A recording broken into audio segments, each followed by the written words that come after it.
এই যে তোমাকে বললাম প্রথম কোন সালটা, যে সাল মানে যে সালে তুমি ভারতবর্ষ থেকে বাইরে গেলে? সালটা এক্স্যাক্ট মনে নেই, তবে ওই 2004-05 হবে, মানে বাংলাদেশ বাদ দিয়ে তুমি আমাকে বললে। আমি হল্যান্ড, হংকংয়ে, ওটা আমার মানে বাংলাদেশ বাদ দিয়ে, তার আগে বাংলাদেশে আমি গেছি প্রচুরবার। প্রচন্ডাই নিয়ে গেছেন আর কি আমার প্রথম ফ্লাইটে।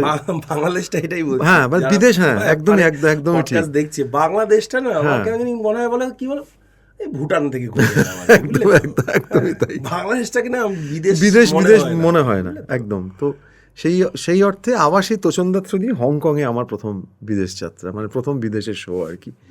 সেইটা সেই অর্থে প্রথম। তারপর তো আমেরিকা, আর তারপর আমি তো মানে কি বলবো, এটা আমি বলতামই আর কি, এমন একজন মানুষের সাথে এখন স্টেজ শেয়ার করি, আমাদের ছোটোবেলার নস্টালজিয়া সব কিছু, কুমার শানু। আমি ভাবতেই পারিনি যে শানুদা আমাকে নিজে অ্যাপ্রোচ করবে তার সাথে গাইবার জন্যে আর কি। এটা আমার কাছে কত বড় ব্লেসিংস, আশীর্বাদ। এখনও যখন দাদার সাথে আমি পারফর্ম করি, দাদার সাথে কী হয়, দাদা ওঠার আগে আমাদের একটা পারফরমেন্স থাকে সোলো, তারপরে দাদার সাথে স্টেজে থাকতে হয়, কিছু ডুয়েটস হয়, ব্রেক হয়, ব্রেকে আবার আমাদের সোলো পারফরমেন্স থাকলো, তারপরে দাদা আমাদের একসাথে নিয়ে একটা জমজমাট পারফরমেন্স করে শেষ হয়। এই আমাদের শোয়ের ইয়েটা আর কি। তো এখনও যখন মানে যখন দাঁড়িয়ে থাকি স্টেজে, পুরোটাই তো থাকতে হয় দাদার সাথে, যখন গাই লোকটা আশিকি গাইছে, মানে আমি না পুরো মনে হয় এতে কি স্বপ্ন, মানে এই কুমার শানু যার ক্যাসেট কিনতে সাইকেল নিয়ে ছুটতাম, এর ক্যাসেট, তখন তো ইউটিউব ছিল না, ক্যাসেট শুনে পজ করে করে খাতায় লিখছি গান, মানে এই লোকটার সাথেই গাইছি। বরসাতকে মৌসুম, এই গানটা আমরা ডুয়েট গাই, তখন আমি ভাবি আরে সাওয়া এই লোকটা গায়, মানে একসাথে গাইছি পারফর্ম, এটা জাস্ট ড্রিম। এটা ওই যে বললে সাকসেসের কথাটা হ্যাঁ, বলছিলে না, হ্যাঁ, যে হ্যাঁ। তুমি স্টুডিও দেখো। এবং এবং একটা ছোট্ট জিনিস তোমাকে বলে দিই, কালকে ওয়ার্ল্ড মিউজিক ডে, গতকাল গেছে। তো এরকম কোনো একটা ওয়ার্ল্ড মিউজিক ডে, সালটা সঠিক বলতে পারবো না, আমি ক্লাস সম্ভবত 2-তে পড়ি। আমাকে দিদিমণিরা বলেছে গান গাইতে। হ্যাঁ গান আমাদের স্কুলে, জলপাইগুড়ি শিশু নিকেতন, আজও স্কুলটা অনেক বড় স্কুল। এখনো মনে আছে, হলুদ টি শার্ট ছিল আর লাল প্যান্ট। তো এবারে কত বড় সাহস, অ্যাকোস্টিক পিয়ানো রাখার ছিল একটা স্কুলে, ঠিক আছে? পিয়ানো টুলে উঠে, পিয়ানো তো আমি বসে তো আর বাজাতে পারি না, ক্লাস 2,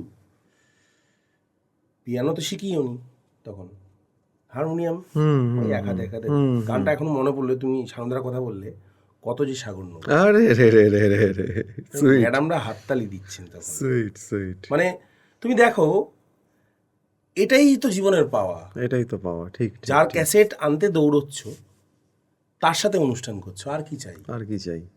এবং তার সাথেই এখন তো প্রচুর বিদেশে আমি যেতে পারি দাদার সাথে। রিসেন্টলি লন্ডনে রয়্যাল অ্যালবার্টে শো করে এলাম। এটা তো জাস্ট স্বপ্ন, মানে এটা তো ভাবিনি কোনো দিন, যে প্রথম যখন স্টেজটায় ঢুকলাম, মানে জাস্ট চোখ দিয়ে জল পড়ছে, আর কিছু বলার নেই। আমি দেখছি হলটাকে, শুধু তাকিয়ে থাকি, মানে রয়্যাল অ্যালবার্ট, এই হলে পারফর্ম করলাম, সোলো গান গাইলাম, শানুদার সাথে গাইলাম, ড্রিম ড্রিম ড্রিম। একদমই। এটা সবটাই ওই মানুষটার জন্য পাওয়া আমার। আমি I maximum am so grateful to শানুদা। অনুষ্ঠান করতাম হারমোনিয়াম তবলা, আমাদের যেটা ছিল আগে ছোটবেলায়, মানবুর গান গাইছি। একটা দিন এমন এলো, সেই মানুষটার সামনেই তার বাড়িতে গিয়ে উপস্থিত হলাম, গান শোনালাম, এবং তিনি তার লাস্ট একটা ক্যাসেটটার নামটা ভুলে যাচ্ছি, তোমাকে আমি হোয়াটসঅ্যাপ করে দেবো, দুই পাই আমি ছবি তুলে। বাবা নিয়ে গেলেন, এখানে লিখে দিল, ভালোবাসা নিও সমীর ও সম্রাট, বাবার নাম সমীর। এটাই তো, যার গান গাইতাম সে লিখে দিয়ে করে, তোমাকে হ্যাঁ, ভালোবাসা সম্রাট, নিও। খুব ভালো করে মিউজিক করো, গান বাজনা করো। কি আছে এর থেকে পাওয়া বলো তো? এটাই তো সাকসেস, ওটাই তো বলছি। এটাই তো অ্যাওয়ার্ডের থেকে অনেক বড় পাওয়া আমাদের কাছে। একদমই দাদা। তো এবারে এই যে কদিন আগে ইংল্যান্ড গেলে, লন্ডন গে, হ্যাঁ হ্যাঁ সরি, হ্যাঁ হ্যাঁ হ্যাঁ ইংল্যান্ড, ওই হ্যাঁ লন্ডন, হ্যাঁ হ্যাঁ। হ্যাঁ। তো এবারে মানে এখানে কি কি কি মানে কি অনুষ্ঠানই ছিল? অনুষ্ঠান ছিল। আমি পরপর মানে 2 সপ্তাহে পরপর গেলাম আর কি। দাদার সাথে একবার গেলাম রয়্যাল অ্যালবার্টের শো করতে, আরেকটা ওদের ইউকে ভিরাসত বলে একটা বঙ্গ মেলা মতন আর কি, একটা আর কি, ওখানে সেখানে গেলাম, এই জাস্ট কিছুদিন আগেই ফিরলাম করে। ওখানে একদম বাংলা গান আমাদের 2 দিন পারফরমেন্স ছিল। প্রথম দিনটা একদম সলিল চৌধুরী, উত্তম কুমার ট্রিবিউট, মদন মোহনের ট্রিবিউট ছিল। সেকেন্ড দিনটা নর্মাল শো, যেরকম হিন্দি গান, বাংলা গান, জমজমাট অনুষ্ঠান। এটাও একটা খুব অন্যরকম, কারণ লন্ডনে এর আগে আমি দুবার গেছি, দুবারে আমি দাদার সাথেই গেছি, শানুদার সাথেই গেছি। তো এইবারটা আমার নিজের অনুষ্ঠান করতে গেলাম, সেটা আবার একটা অন্যরকম অনুভূতি, অন্যরকম একটা ভালো লাগা। মানে এটা এটা একটা অনেক বড় পাওয়া সুজয়দা। হ্যাঁ, নিশ্চয়ই। সারা পৃথিবী ব্যাপী, ভারতবর্ষব্যাপী একটা মানুষ যার নাম মেলোডি কিং কুমার কুমার শানু, শানু।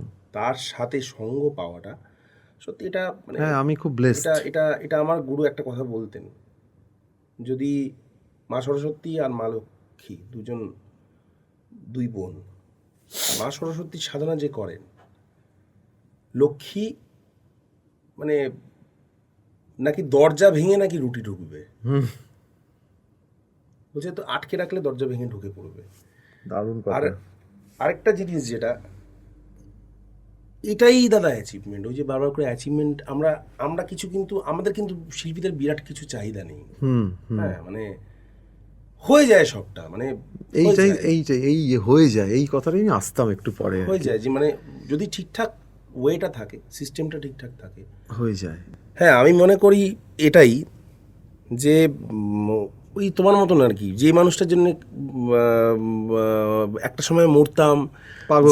যার গান শুনে একটা গায়ের লোম কাটা দিয়ে হয়ে উঠছে, যাচ্ছে, ঠিক আছে, সেই মানুষটার সঙ্গে পারফর্ম করা, এটাই অ্যাচিভমেন্ট দাদা। এটাই অ্যাচিভমেন্ট। হ্যাঁ, ঠিক, ক লাখ টাকার গাড়ি কিনলাম আর ক লাখ টাকার বাড়ি ফাঁদলাম, এটা মনে হয় না আমার কাছে। একদম একদম একদম সম্ভব। গাড়ি বাড়ি তো অনেক কিছু করেই করা যায়, অনেক কিছু করা যায়। আর মিউজিক ঠিকঠাক ওয়েতে চললে গাড়ি বাড়ি এমনিই চলে আসে, এই তোমাকে বললাম। হয়ে যায়। হয়ে যায়। এই হয়ে যায়টাই এখন সমস্যা হয়ে গেছে অনেকের বোঝার।